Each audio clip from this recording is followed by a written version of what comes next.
I, 25 female, and my husband, 27, have a daughter, now a toddler. She was my parents' first grandchild. They swore up and down to us that they would be the support system they didn't have raising me and my younger siblings. I'm currently 7 weeks pregnant with our second baby, and I am extremely high risk. My therapist recommended that my parents or someone my husband and I trust take her overnight once a week so I can get a reset on my sleep, as well as have some time to myself. I brought it up to my mom and she said, "Of course, sis." Then 6 months later, my brother and his wife, who had a newborn, moved home from North Carolina. Once they got home and moved in with my parents, having our daughter dropped from once a week to almost never. I started working in July and brought up to my parents needing them to watch her on Fridays, when my husband and I would be working. When they were busy or out of town, I enlisted the help of my aunt. My parents haven't taken her willingly overnight since my husband and I begged them to take her so we could go out and celebrate our wedding anniversary a few weeks late. On to last night. I've been exhausted lately and haven't gotten a good night's sleep in weeks due to my daughter going through a sleep regression. After I finally got her to sleep at 10, I called my dad. He answered the phone and asked me if I was okay calling so late at night, and I just broke down crying and begging them to take our daughter for the following night because I was so exhausted and just really needed a break. Long story short, he told me I was trying to take his time to get things done around their house, and I got even more upset. I hung up the phone after telling him to forget it and I didn't need their help. 5 minutes later, he called me and pretty much told me to suck it up, that I needed to learn to manage my time better, especially with another baby on the way. So I exploded and told them if they weren't willing to be the support system they promised, then I would stop asking for their help and I would just ask my aunt. If they decided they had time in their schedule, they could call me and we'll see if the timing works for my husband and me. I said, "It's not my job to make sure my children's grandparents are in their lives. If it's important to you, you guys will make time for them. So I guess when you guys want to see your granddaughter, you can call me. But you don't have to worry about watching her while I work or being asked to keep her overnight anymore. You want me to be self-sufficient? Watch me. I don't need your help and I don't want it either." Then I hung up the phone and proceeded to cry in bed with my husband until 1 a.m. So am I the idiot? Edit to add, my brother and his family no longer live with my parents. My parents are in their 40s. Mom hasn't worked for 8 years. Dad works Wednesday through Sunday. My parents shipped us off to my mom's parents every chance they got to get some alone time or a night out. We used to spend entire weekends there growing up. My parents were watching my brother's daughter multiple times a week, and I had to fight once a week. I lend my parents money all the time and constantly do them favors. They preach about the importance of being involved grandparents but don't practice what they preach. My husband's family is unavailable due to living many states away. You are the idiot. I don't think it's cool to use access to your kids as a weapon.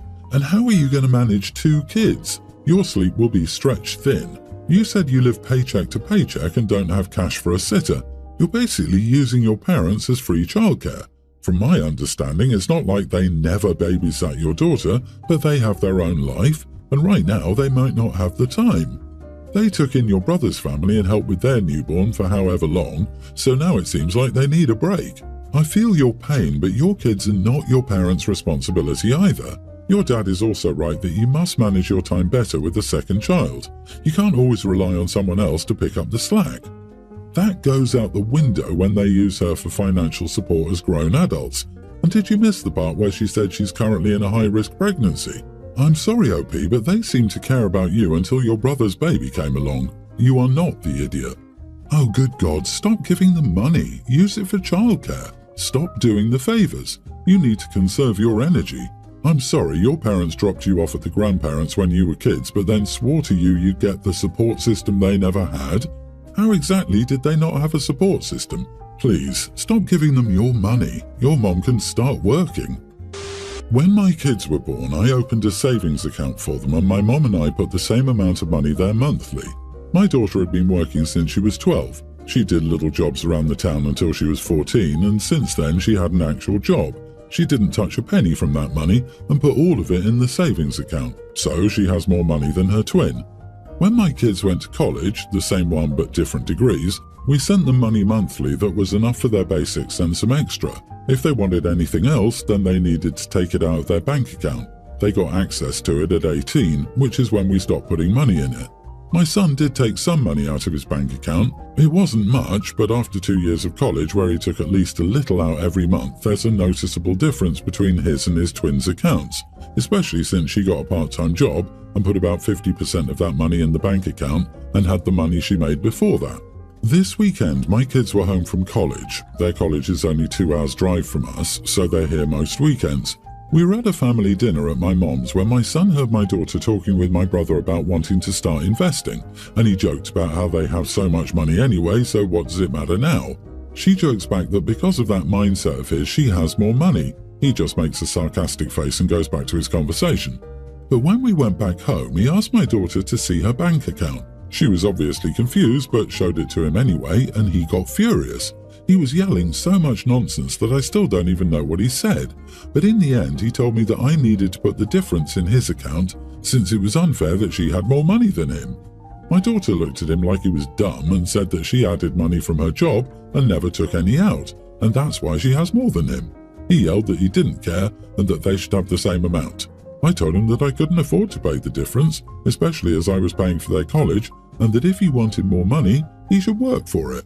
He went red in the face and stormed to his room. He hasn't talked to any of us yet, and my daughter has told me that he won't even look at her, and that even his friends have noticed that something is wrong with him and come to ask her about it.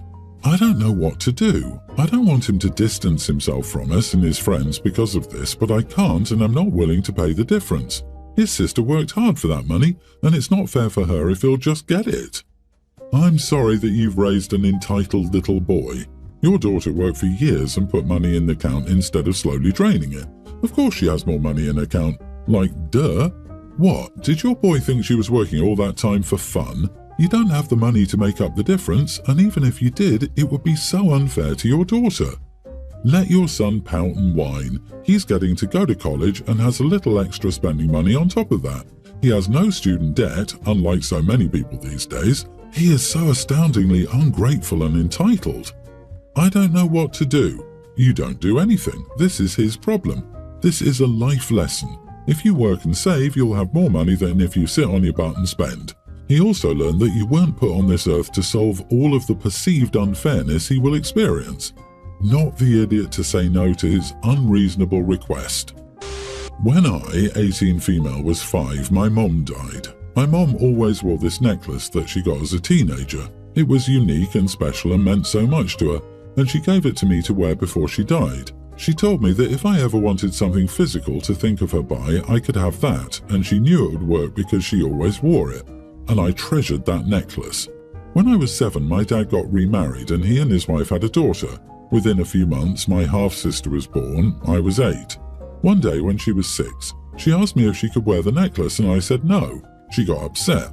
My dad and his wife were upset with me for being unwilling to share it, so my dad forced me to take it off and he gave it to my half-sister. He said from that day on it was hers because she deserved it, and I'd acted immaturely and cruelly by refusing to let her even touch the necklace. My dad and I got into a big fight about it, and his wife inserted herself into the whole thing by saying I loved the necklace more than I loved my half-sister. It was less than a week later when everything shut down, and for months after things were tense, and I was angry, like beyond angry, because my half-sister kept the necklace and I was seething. She refused to give it back to me, and Dad would yell when I would try demanding it back when asking failed. 2 years ago, she broke the necklace. It was an accident, but I was there when it happened. She was careless with it and her parents were watching. I lost my crap and I yelled and cursed and told my dad I would never forgive any of them and I would never ever let it go. It took a month of me feeling that way for him to regret it and to realize that my half-sister cared more that I was mad at her than she was about the necklace. Because part of him believed the necklace meant something to her too, I refused to accept his apology. His wife called me bitter and said I was shameful for loving a necklace more than my own sister. I told her I never loved my half-sister, and she and her husband could thank themselves for making things even worse. I turned 18 in November and I moved in with my granddad. We talked about it for ages before, but he picked me up and I left. My dad was trying to stop me from going, and both my half-siblings, I have a half-brother as well, were upset I was leaving and wanted me to stay. But I left, and I intend never to return. My dad has not let up, and when I blocked him after he refused to stop calling, he showed up outside my school last week and told me we needed to talk, and he wanted me to move back in. Graduation was this year and he needed info. I told him he's not coming, so he doesn't need to know anything. He told me of course he was coming, they all are.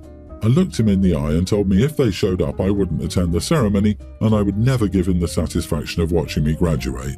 He told me I took it all too far and should find a way to forgive. Am I the idiot? You owe them nothing, and your dad and his wife were horrible to you for forcing you to give up your mum's necklace. I wouldn't blame your sister as she's just a kid, but her parents should have had much better judgment. You do not have to be in contact with anyone if you don't want to. Honey, you are not the idiot. Yeah, now the consequence of choosing his new family over his eldest daughter is biting him in the butt, and it's too late to undo what he's done. He says you should find a way to forgive, yet he hasn't done a single thing to try to earn forgiveness. Even now, he's still choosing himself over you. Where's your necklace now? Your dad would be blocked forever if it was me. I'm sorry you lost two parents. He spits on your mom's grave and traumatizes an already grieving child by taking the one physical thing she had left as an irreplaceable gift from her mother. That's inexcusable. He's a weak excuse of a man and never puts his first responsibility to the child he already has above his own wants. Tell him when you get your repaired necklace back an apology, give you a call. Then take it and let go of him and your resentment and pain like a helium balloon. My husband and I have 5 kids. Eleanor, 25, Michael, 24, Maya, 23, Andrew, 20, and Emma, teen. My husband was never the most involved father. He would take the kids for fun outings now and again, but that was about it. He left the rest to me. Our older 4 are all great people. Eleanor is in med school, Michael is an electrician, Maya is a nurse, and Andrew is pre-med. They were all pretty easy kids. They've done some stupid crap. Eleanor vaped for about a month. Michael snuck out to see his girlfriend. Maya never did her homework, and Andrew got into several fights. They all still had good grades, were well liked by their teachers, and were overall good people.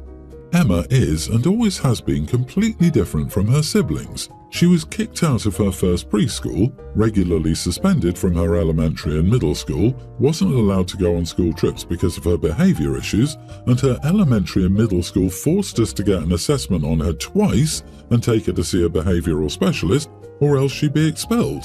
She's at a public high school now and sees the school psychologist, but is still in trouble so often that I'm on a first-name basis with the dean at her school. She's still banned from school trips, and we're about 50-50 on her being allowed to attend other school functions.